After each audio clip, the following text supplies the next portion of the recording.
This is the Daily Saints Pod with Zach and Greg.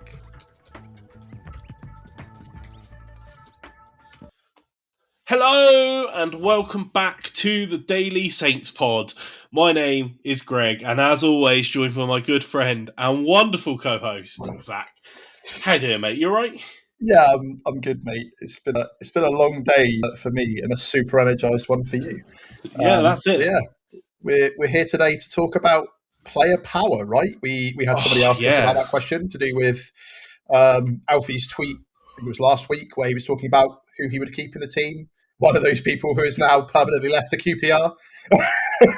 Yeah, well, look, we've alluded to it, and we talked a lot before about how something changed in the team, right? And it was between Tonda becoming the main manager, not the interim anymore, like the actual head coach, sorry. And something changed, and we kind of talked about whether that was like someone else feeding him instructions that sort of forced that change, and we talked about some of the other things it might be, but something that we didn't really talk about, and like you say, came out with Alfie's article since, is this idea of player power and how there's this sort of clique of players in the team who liked Russell Martin and liked his days off and the way that his style of football required less effort. And you know, you can sort of read between the lines in that article to, you know, it doesn't take a huge amount of thinking about it to work out, you know, the implications of who those players are. Right. And I mean, we knew it at the time when Russell Martin was the manager. There was very notably Russell Martin players, right? They were all the lads, and we commented on it a lot on the show, right? They were the pally, happy lad players. So, I mean, look, let's just throw it straight out there. That's Harwood Bellis, Stevens, Flynn Downs, right? Yep. Arguably Brian Fraser, but I think he's just happy to restart his career because he seems to have been able to pivot no matter what he's been asked of. Ryan Manning to an extent, but he's always seems to play in that position. However, he still very much plays and makes mistakes like he's in a Russell Martin team. That is what a lot of the criticisms are. People really dislike his inability to defend as a left back, and that's completely understandable, and how he often leaves the ball to have to be picked up by somebody else. But it's fine because he whipped in a few goals at the beginning of the season. Yeah, I guess to some degree, Aribo and Armstrong, I would also sort of put in that camp of Russell Martin players who sort of were amongst Russell Martin's favourites. I wouldn't put Aribo in that. I would put Aribo more of became more of a breakthrough during the second part of last season, right? So the first half, when you had Russell Martin in charge, you could see who it was. And then he was our top goal scorer and our centre back. Yeah, and but he oh God. Sorry, just remembering how bad it was, right? And then you sort of had players that had either come back from loan or players that had come back to fitness. And when Juric came in, and obviously Juric had his very clear favourites, right? Paul Onuachu, Sulemana, Joe Aribo. They were really, really good friends. They became quite close. These cliques he rubbed up people who were big fans of Russell Martin the wrong way, right? And by fans, I mean, you know, people that were is in his clique, right? You could see that because Flynn Downs was already pushing for a move to Ipswich about a year ago this time. So he was trying to make that move. Fraser disappeared off the face of the earth. He basically couldn't get a game no matter what. When Juric was asked in his very sort of nonchalantly answers, he was like, better players. That was a simple answer for that. So yeah, like I think that there is still that sort of clique of players. There is also a really good article by The Ugly Inside, which if you're unaware of is like a Saints blog. And I haven't reread it. I think I read it last week, but I haven't reread it specifically to ensure I don't accidentally just plagiarize all their points. It's the same reason that whenever like I watch TSP or Saints Network, it's after we finish recording our podcast. Most of the time, to be fair, sometimes I catch it live and then decide to watch it.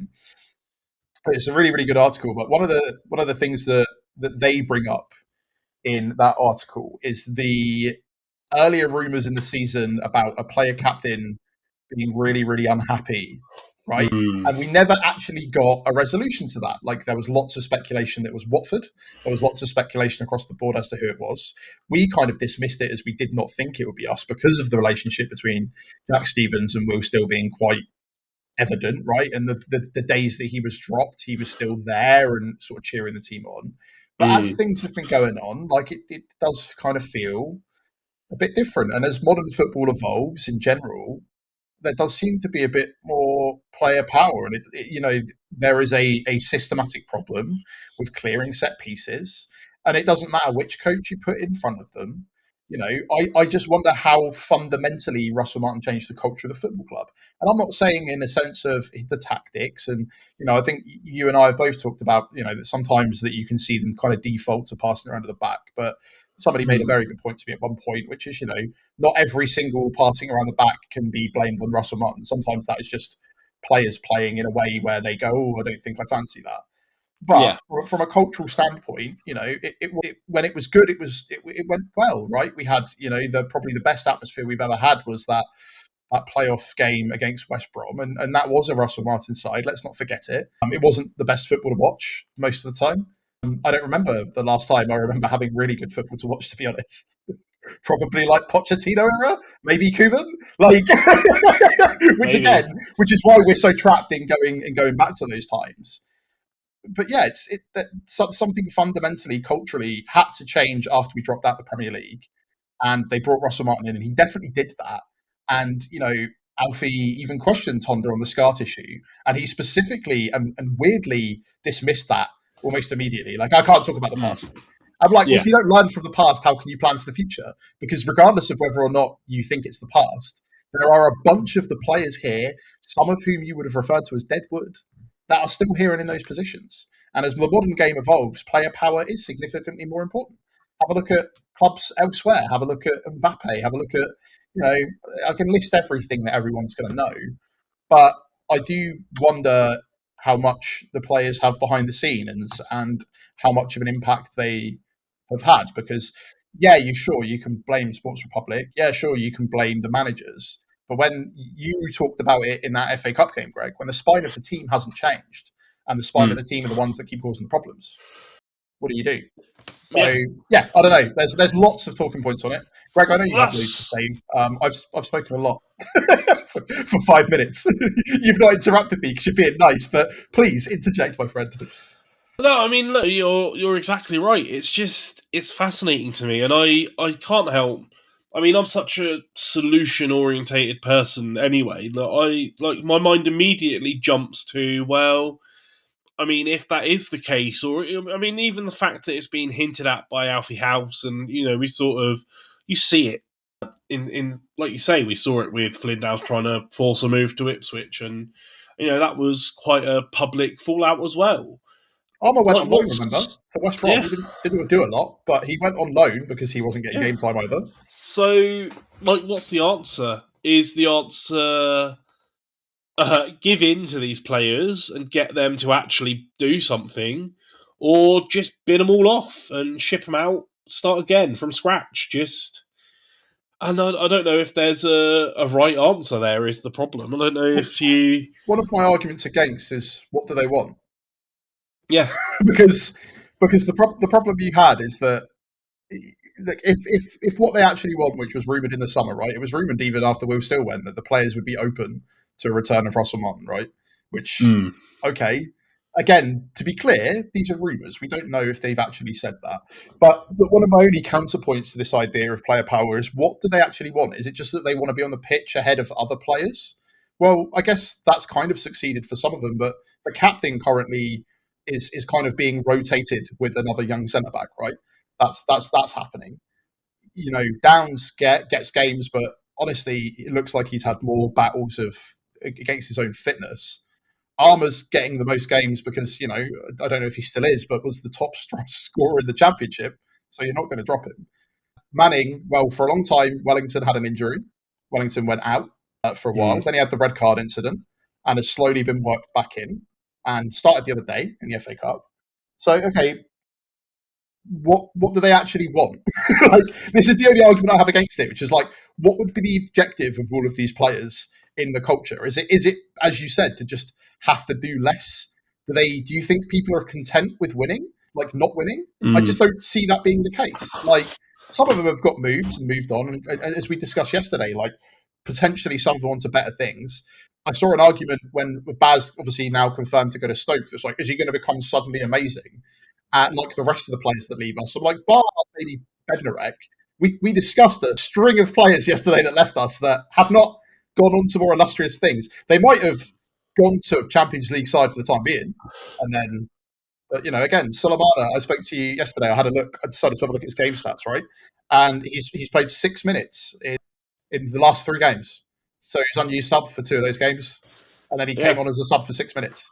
Yeah, I don't It's know. weird, isn't it? It's because what's the argument? Like, what are they trying to get?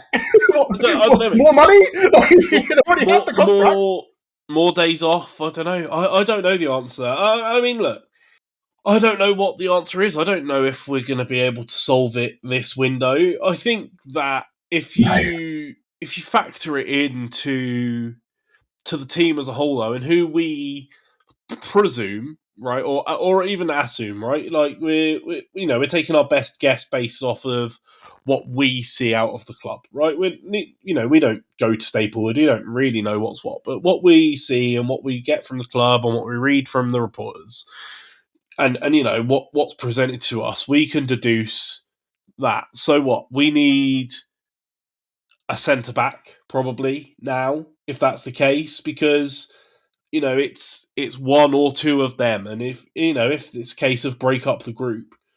I mean, I'm finding it really hard, Zach, to just not fully put the heater on Jack Stevens here, right? Like, he's the person who's been the captain throughout, and we keep hearing about how great of a leader he is, but we also through this entire time have really lacked leadership and draw. And if his name is in this list of the clique who it was better when we had different days off under Russell Martin, like, is it really just as simple as just put someone else as club captain and try and positively affect the culture that way? Like, is it really going to be just as simple as that? Because it kind of feels like, if nothing else, that's the first step, right, of sort of ridding ourselves of the shackles of whatever it is that's sort of holding this down from the past. I think that's probably what you're going to see potentially with this season, though. Like, I am in I'm far more cynical than you, but it's one of those things where we've kind of talked about the idea of promotion. Looking at where we are in the table, looking at where we are in the season, I don't realistically think it's a possibility. I think there'll be players that want to move on. There'll be players that have decided that that's kind of it for their time at Southampton, and then we will end up with a full cultural reset, because the players that have been here the longest will go. And then when that doesn't solve the problem, then it will be a bigger issue for Sports Republic, because they will then go, okay, well, it's us. Because then you run out of people to blame, right? If every single player is left and every single manager is left and you've replaced all of them, it's then a problem. But I don't know if it's as simple as just removing the club captain, because I don't know if they're thinking they have the foresight for that. Simply because of, like, you look at this Romeu transfer that seems to be, at this rate, just a sentimental transfer. And, as somebody, I'm sure he won't disclose how he came to his conclusions, because, he's a journalist. And when people ask him to be more harsh than he usually is, people need to remember that you need to be able to get access. You need to be able to have conversations. If you consistently, burn all of the bridges you have around you by being really, really harsh, it's a hard game being like. You don't have to look too far into our past as a club to see that either, no. Right? Like, under Cortese, was it? Mm-hmm. The some of the press, or in fact a whole load of the press and the Echo in full, got completely banned. So yeah, you see it in Blackburn now as well. They had their whole thing where they basically just stopped their local journalists because they were criticising them too much. So he's going to have to step between the lines. But so with that caveat, reading at the players that he said that we should keep is very, very interesting. And he is, I think, being slightly more expressive with his opinions more recently. And I think probably because it's equally as being as frustrated as us, regardless of whether or not people believe he actually supports the team because of where he's from. Like, I feel like when you spend this much time paying attention to it and reporting on Yeah, it, like I think it's a moot point personally. But 100%. it is Right? very the list of players that he has is very interesting because again, we probably kind of agree we do need a cultural reset. I just don't think that you're going to see it this season. I don't think you'll see Jack Stevens being sacked off. Also, like the weird thing about that is they gave him like another contract recently, right? So Yeah. potentially you've got Fraser going at the end of the season. I don't know whether Arm would want to stay. To be perfectly honest, I guess we'll see what happens when his contract comes to an end. They don't seem to have any qualms with left back as a position, so I don't think we'll see Manning go anytime soon.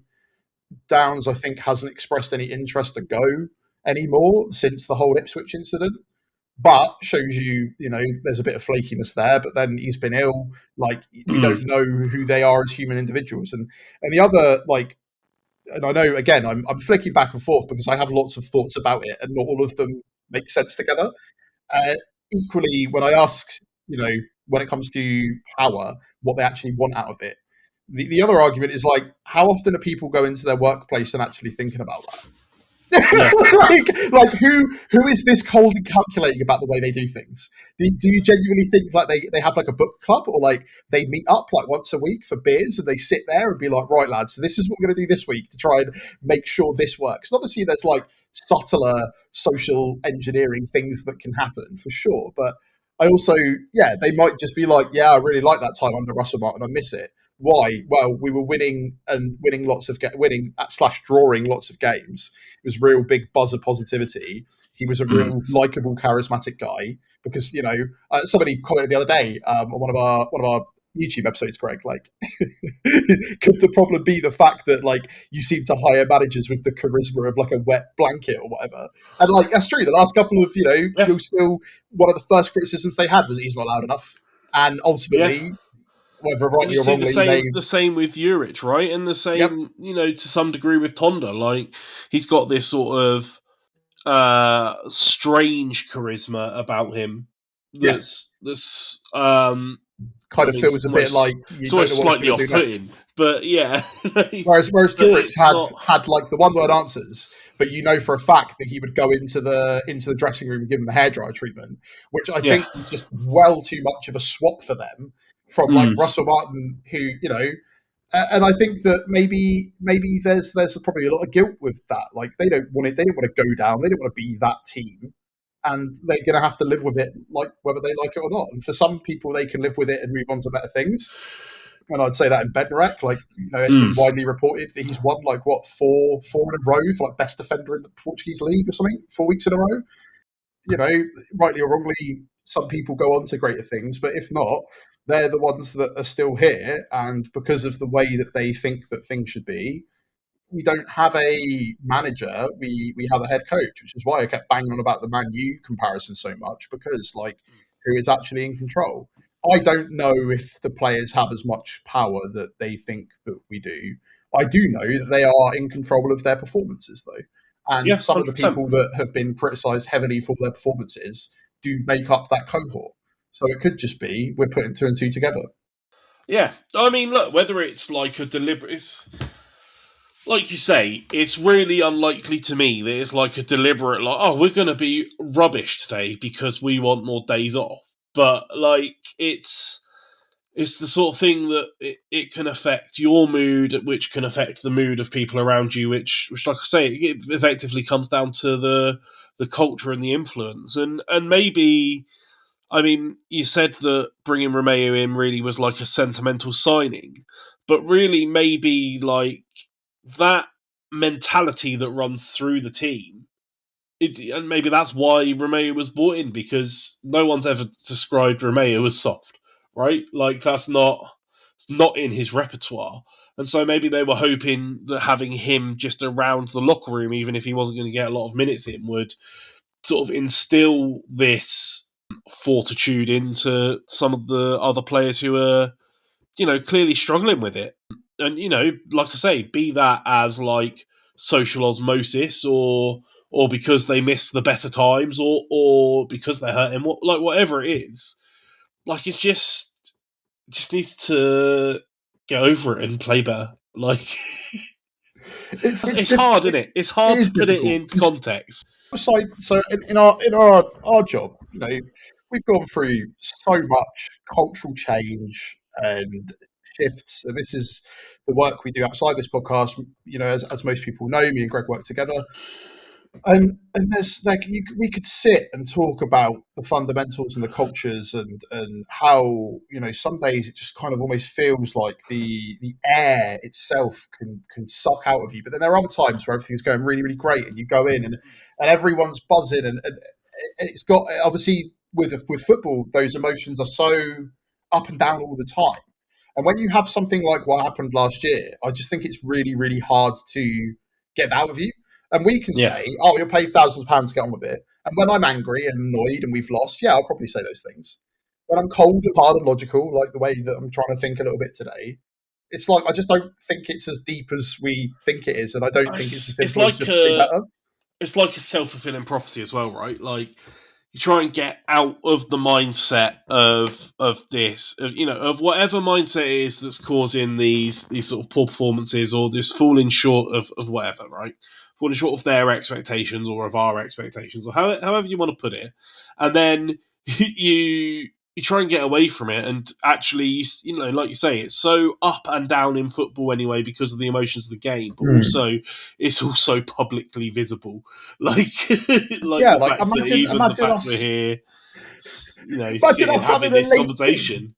A late project, right? Imagine we have a late project and it results in some issues, and then you've got two guys a decade older than you chatting about it for 30 minutes, where your thought process around it, like sometimes maybe we just overthink it all. But I guess one of the questions I do want to ask off the back of this player power problem, Greg, is obviously there seems to be the sentiment that are we in a crisis? Because that must feed into the players. It does feel like the way we're acting as a fan base is that we are in some sort of mass crisis. Yet whenever we chat, we're like, I wouldn't be that bothered if we stay in the Championship another year. I don't think so. I think that perhaps some Saints fans' opinions vary from that. I think that it depends on your base perspective, right? Because for some fans, their expectation of us comes from that period of time where we were solidly a Premier League team, and we got European spaces, and went and beat Inter Milan at the San Siro, and my memory of Saints comes from further back than that, and then those hard times before Gao and before Lieber, right? Struggling away down in League Two and back up to the Championship, League One and all of that. It's just, I don't think, from my base perspective of what I expect from the club, this is a crisis. But I can see why fans would feel that way. If we had the level of football we've had, this is where it's hard to separate, right? If we have the football trajectory we've had, and were also owned by absolute madmen who were financially tearing the club apart, that's a crisis. If I had even the slightest doubt that relegation was a possibility this season, right? If there was even a tiny little piece of me that thought it was a viable outcome, I would argue that would construe a crisis. But really, I just think we're just languishing in mid-table, which is, frankly, based off of last season, just what I expected. We're not as good as we think we are, which comes back to a point I've tried to make all season. And we've had a nice little spell, and that spell's come to an end. What you say is fascinating, though, because that win against Inter Milan, Greg, was almost a decade ago at this point. It's November 2016. And if you think about sort of, the fan base that are sort of aged 18 to 25 now, which I think will probably make a vast majority of the people that are making a lot of noise on social media. If they're like 19 now, they'd have been 9 then. That's when they would have seen Yeah, you're right, they'd have grown up with Peak. They wouldn't have grown up with yeah, us, where it's like, there are chants about a certain Mr. Rupert Lowe, which I cannot even begin yeah, to exactly. describe on air And because of how extreme they were. So, and like I remember far back enough as growing up as Saints. It's like when I grew up as a Saints fan, as a young boy, like Saints were never a team that was supposed to be doing well in the Premier League. Saints were a team that narrowly avoided relegation every single year, right? Like that was it until that one year that we didn't, and then it all got a lot worse.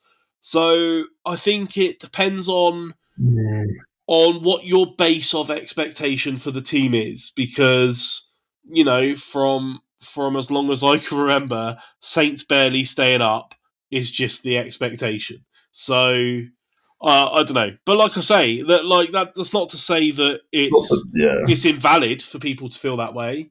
And like I say, it's hard because I see, I spend so much time thinking and talking about the club and the football that it's hard to separate that, because you look at other clubs with owners, and our owners are not the best owners in the world, and you can openly see that. But they didn't come in and sack our tea lady of 80 years and our club historian and cause ranks and upset. Like they've tried to make the club financially sustainable, and it tried to go about that in almost the right way most of the time, right? Like, sure, they have questionable decisions, but also it's business. Nobody has like the full philanthropy of the world at their hands when they're making business decisions. No. It's hard, isn't it? Like, we're not in the position of Sheffield Wednesday, so can you really call it a crisis? But also, it's not where we For want to be, is some it? So people, it would be considered to be one. yeah, Yeah, it's I think the thing is that the reason that it's such a point of contention is because if people feel like we're in a crisis, which a lot of people do, they are looking at the various different ways and places to blame, right? And there will be people that point owners yeah. at the ownership. It's hard to just point at the manager because most of the managers have barely been here for 5 minutes anymore, and clearly they're not the ones setting things up behind the scenes. Yeah. You could point to Spores, but realistically, like looking at the business that he's done and what he's tried to set up, it's probably made more sense than not thus far. Like, okay, Damien Downs, not a very good decision. Leaving a goalkeeper until this window, not a very good decision. But there was Miosienza, very good decision. that's what I mean. Like the hit, you can't expect a 100% hit rate, No. and you can see what they were going for with Downs. And I just think that they got it wrong. In my opinion, they went for a profile of player, and what they got was not what they expected from the profile of the player, because what they wanted was another Ross Stewart, and what they got was another Cameron Archer, just slightly taller. Like it's Here's a so do you think there's actually a problem with player power at all? Or do you just think that people are so disgruntled and frustrated, we are basically pointing fingers at anything to be cross about? That's maybe. because that Yeah. could be a bit of both. Like I kind of feel like there are definitely I think that there are problems at the club, Mhm. because if there weren't, we should, on paper, be storming the league realistically. And I don't know where that blame lies. I don't know if it's the players. We talked at length about whether it's in the back room, or what. And the real answer is probably a little bit of all of those things for sure. Are we a million miles away from it? I mean, that's probably the most frustrating part, right? Because no, I think that we're probably 2 or 3 solid signings away from a decent squad that could perform every week, right? And if it comes down to turfing people out purely on mentality, despite ability on paper, maybe that's where it comes to, and you got to make those tough decisions. But I don't know. The problem is we showed in that like hot streak, right, how capable of a team we are. and to take it back to the age-old adage that is probably the tagline of this show over the last 360 episodes, Zach. It was just enough hope to drag us along and kill us all over again. Oh, you're right. That's why I got so cross after that Middlesbrough game, and why I'm still cross, and I'm still apprehensive going into another game this weekend, which sure will be exciting nonetheless. But yeah, I think that there's lots of thoughts and opinions that we have clearly shared on player power, but also, again, it all comes down to the structure of the club and what's going on. And, you know, is the sickness something that's so deep that it's making everyone unwell, or is it actually just significantly more surface than we think? And we are just so used and so prepared for everything to be so awful all of the time. We just jump to the fact that it is when actually it's not as bad, right? Especially where you say, like, you think we're a couple of signings off. And I think that's fascinating because there are lots of people that think that we need to replace the entirety of the squad.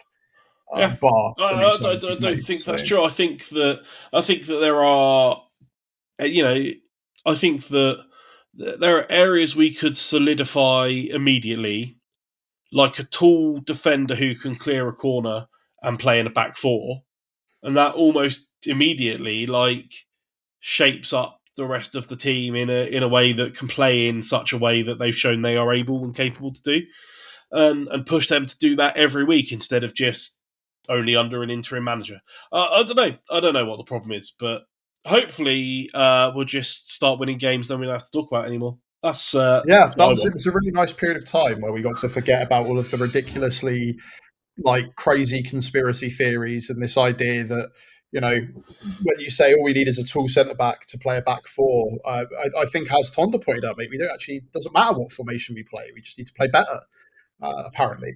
So, and arguably, but it's not really that wrong. Imagine if we could play a better formation and play better, what we could achieve, right? Just that's far too hypothetical for us. That's it. Well, look, mate, that's just about all we've got time for today. I told you this would be an easy one. Look, who says podcasting is difficult? Just come on and talk about something that you care about for an extended period of time. As always, thank you so much, Zach, for joining me, and thank you everyone for listening. Let us know on the socials, in the comments. What do you think? Where are the problems? Is it a crisis? Am I just too laid back to see the worrying prospects in front of me? Let us know. We're on all the socials and love hearing from you. Daily Saints Pod on everywhere. X, Blue Sky, Instagram, Facebook, YouTube, TikTok. You name it, we're on it. Hit us up. We love hearing from you. We will be back tomorrow to talk more about more Saints stuff, as always. But until then, have a great day, everyone, and we'll see you then. This is the Daily Saints Pod with Zach and Greg.